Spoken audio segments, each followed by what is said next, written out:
राजा परीक्षित ने प्रश्न किया, गुरुदेव भगवान इस सृष्टि का निर्माण कैसे करते हैं, पालन कैसे करते हैं, विस्तार कैसे करते हैं? तब आचार्य सुखदेव कहते हैं, परीक्षित ये जो प्रश्न आपने हमसे किया है, इसी प्रश्न को एक बार हरिद्वार जी में विदुर जी ने मैत्रेय मुनि से किया था। आज मैं आपको वही प्रसंग बता रहा हूं। वे कहते हैं कि इस संसार में जब कुछ भी नहीं था तो भी एक चीज था, उसका नाम है पानी। क्या था भाइयों बहनों? बोलो, माताओं बहनों बताओ, क्या था? पानी। जब कुछ भी नहीं था तब पानी था, धरती भी नहीं थी, केवल पानी पानी ही था। पानी को संस्कृत में नार कहा जाता है। क्या कहा जाता है? नार। नार माने पानी, नीर का बदला हुआ रूप है नार। और घर को संस्कृत में अयन कहा जाता है। अयन माने घर और नार माने पानी। और नार और अयन दोनों एक में जोड़ दो तब, सब पढ़े लिखे लोग बैठे हैं, बोलो भाई ब्रजेश भैया, नार और अयन दोनों को जोड़ दो तब क्या हो गया? नारायण। उस जल के भीतर नारायण है, एको ब्रह्म द्वितीयो नास्ति।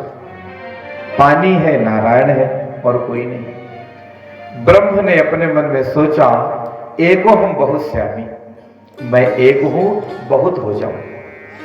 तब नारायण के नाभि से कमल का फूल निकला, उसकी कली निकली, निकलते निकलते समुद्र के ऊपर पहुंचकर फैल गई। और उस कमल के पुष्प में चतुर्मुखी ब्रह्मा जी प्रकट हो गए। हमको आपको अगर देखना है दाएं बाएं आगे पीछे तो मुंह घुमाना पड़ेगा, लेकिन ब्रह्मा जी को घुमाने की जरूरत नहीं। उनके चारों तरफ मुंह है, और स्विचियों ने आन करेंगे कि ये पूर्व देखेगा तो पूर्व वाली स्विच आन करेगी। चारों मुंह एक साथ काम कर रहे हैं। सब कुछ तो देख रहे हैं, लेकिन ये नहीं जानते कि मैं कौन हूं। ध्यान दो, जब ब्रह्मा जी नहीं जानते मैं कौन हूं तो हम लोग कैसे जानेंगे? एक आदमी कलकत्ता में गया, कलकत्ता का बहुत बड़ा सेठ था, दक्षिणेश्वर काली मैया के दरबार में। उस आदमी को अपने धन का बड़ा घमंड था। स्वामी रामकृष्ण परमहंस से कहा, बाबा हमने सुना है कि काली मैया आपको साक्षात दर्शन देती है।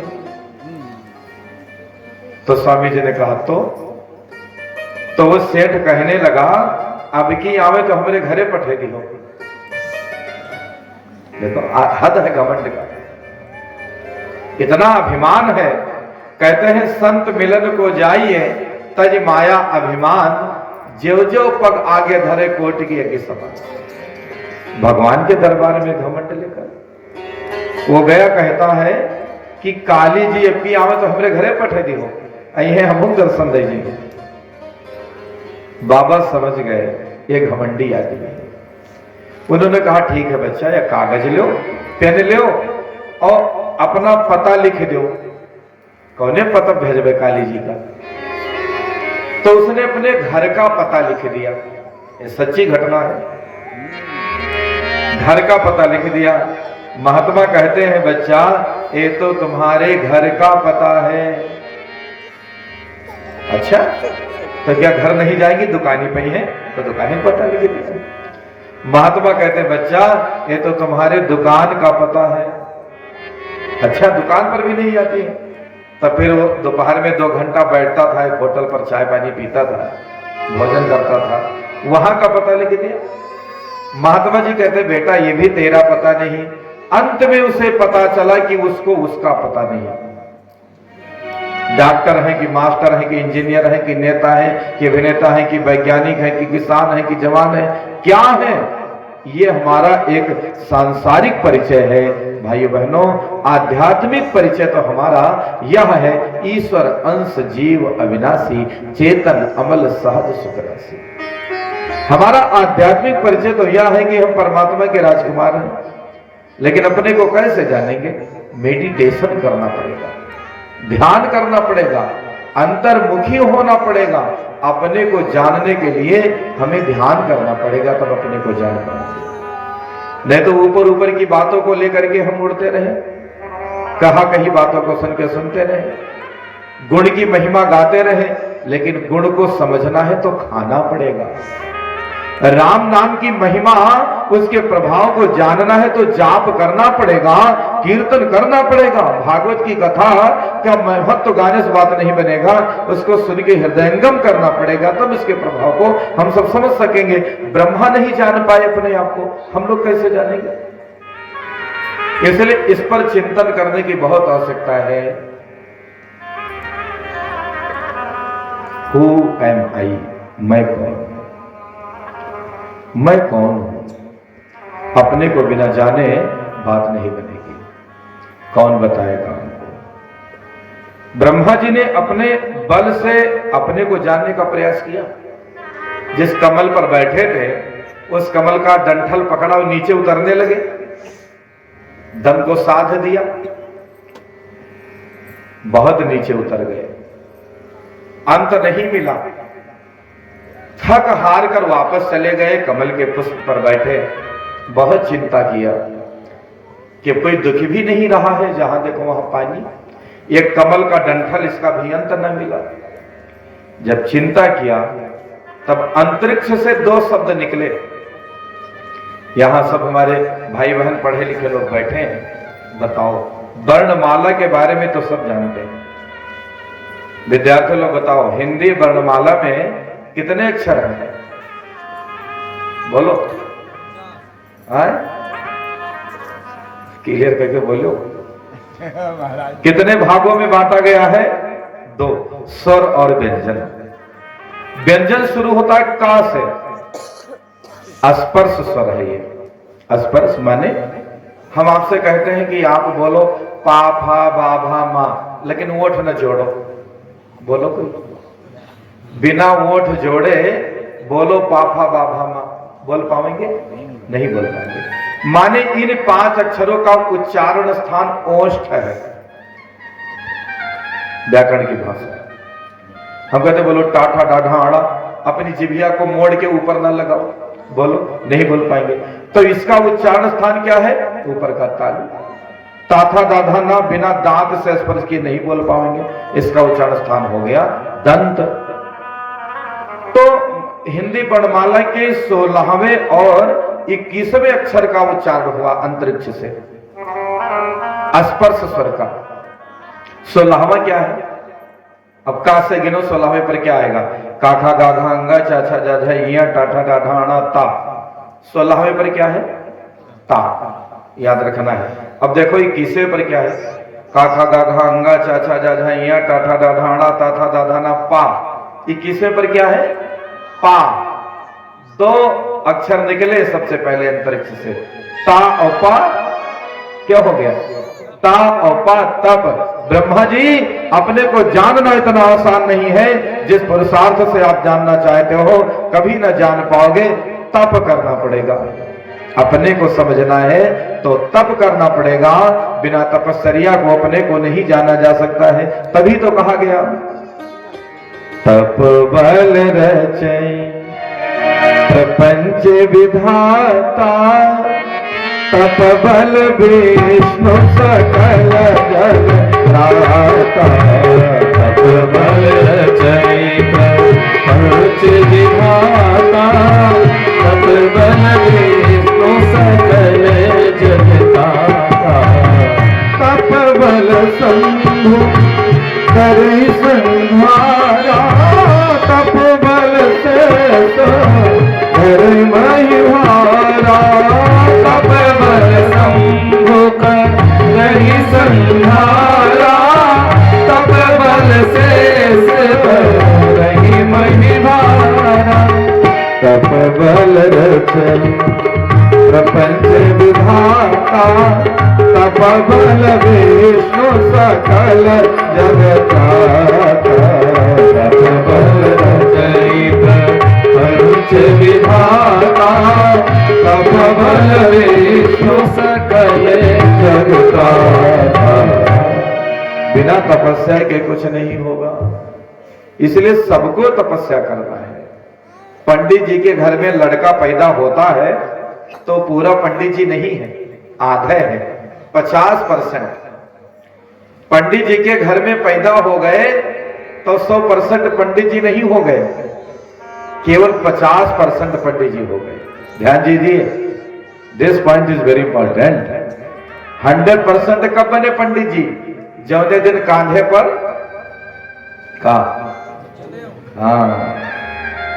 संस्काराद्युचिते, जिस दिन कांधे पर जनियों पड़ा उस दिन पूरे बने। तो कांधे पर जनियों ही नहीं पड़ा, कान में एक मंत्र भी पड़ा। बोलो भागवत महापुराण की जय। केवल कांधे पर जनियों नहीं पड़ा, एक मंत्र भी कान में पड़ा। फूफा या किसी मान्य ब्राह्मण ने दिया होगा। कौन मंत्र? बोलो। यहां हमारे कितने भाई ऐसे बैठे हैं जो जनियोधारी हैं, यज्ञोपवीत वाले? वाह, बहुत बढ़िया। बहुत जने आधे उठाए हो, यह का मतलब? ठीक, हाथ नीचे कर लीजिए। अच्छा, यज्ञोपवीत उतारी कितने लोग हैं? यज्ञोपवीत धारी माने देखे जनियो होगा पहिरे हैं, और यज्ञोपवीत उतारी हुए कि जनियो बाद उतार के खोटी टाक दी, खोटी जनियो भारा। कितना उल्लास मनाया गया, कितना पैसा खर्च हुआ जनियों में, और उतार के खोटी टाक दिया। ये जनियो डोरा नहीं है, समझ लीजिए। हम लोगों के नजर में भले ही लगे कि डोरा पहने हैं।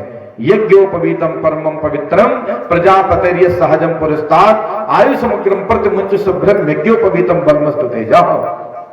यदि आपने अपने कांधे पर 96 चावा का शुद्ध जनेऊ धारण किया है तो भूत प्रेत पिशाच नकारात्मक शक्तियां किनारे नहीं आ सकती।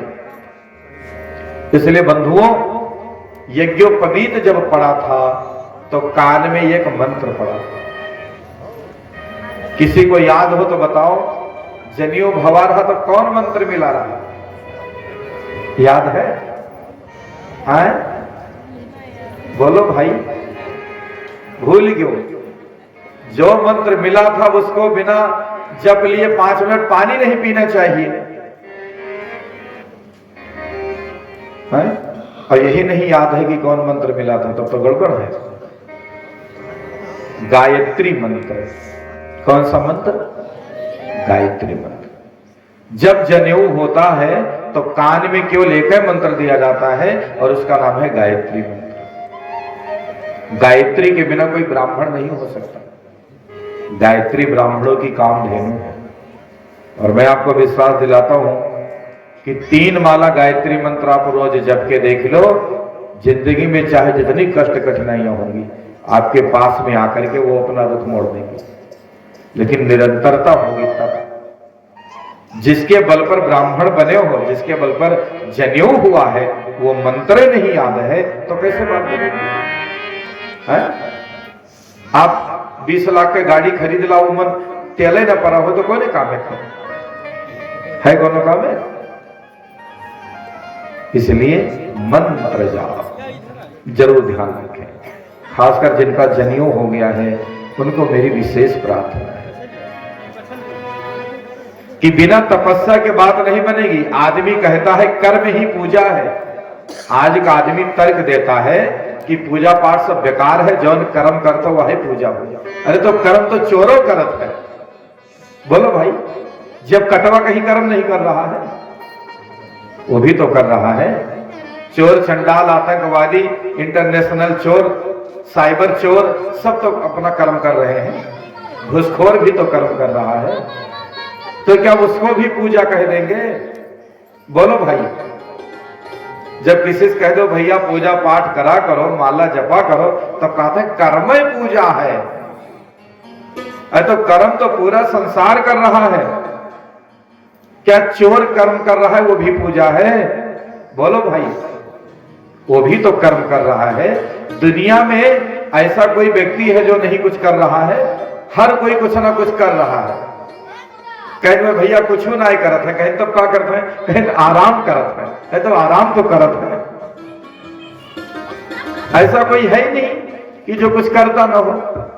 सब कोई कुछ ना कुछ करता है, कुछ नहीं करता तो आराम करता है, वो भी करता ही है। तो क्या सब पूजा है? कर्म ही पूजा है? This point is not fact. ये 100% सही नहीं है।